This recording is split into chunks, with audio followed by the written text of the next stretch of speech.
ஒரு பேரு 3 எழுத்து தான், ஆனா அவ்வளோ வெயிட்.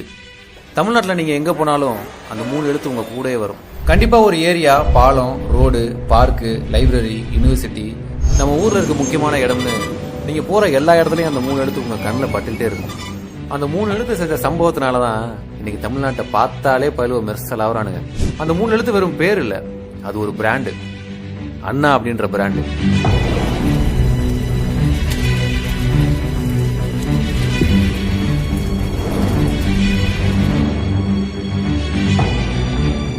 இந்த ஜெனரேஷன் பசங்களுக்கு அண்ணாவை மவுண்ட் ரோடு ஜங்ஷன்ல வானத்தை நோக்கி கையை தூக்கிட்டு இருக்க சிலையா மட்டும் தான் தெரியும்.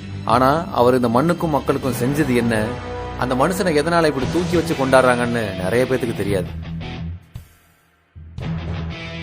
காஞ்சிபுரத்துல சாதாரண நெசவு தொழில் செய்யற குடும்பத்துல பிறந்து கவர்மெண்ட் ஸ்கூல்ல படிச்சு மேல் படிப்புக்கு மெட்ராஸுக்கு வர்றாரு அண்ணா. இன்னைக்கு புள்ளிங்கோ காலேஜ்னு பல பேர் கேலி பண்ற பச்சைபாஸ் காலேஜ்ல படிச்சுதான் அண்ணா தமிழ்நாட்டோட தலையெழுத்தையே மாத்தினார். Kanchipuram Natarajan Annadurai BA honours, MA economics and politics. படிக்கிறப்பயே கல்யாணம் பண்ணிக்கிட்டாரு. படிச்சுட்டு என்ன பண்றது, குடும்பத்திலேயே வறுமை, வேலைக்கு போனாதான் சோறு.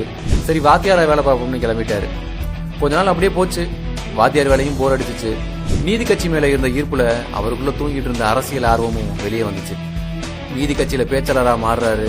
விடுதலை பத்திரிகையில எழுத்தாளரா வேலை பார்க்கறப்போ அரசியல், சமூகம், பகுத்தறிவு, கடவுள் மறுப்பு, புராண மறுப்புன்னு எழுதி எல்லாரையும் தாம் பக்கம் திரும்பி பார்க்க வைக்கிறாரு. அங்கதான் பெரியார் அண்ணாவுக்கு குருவா மாறுறாரு.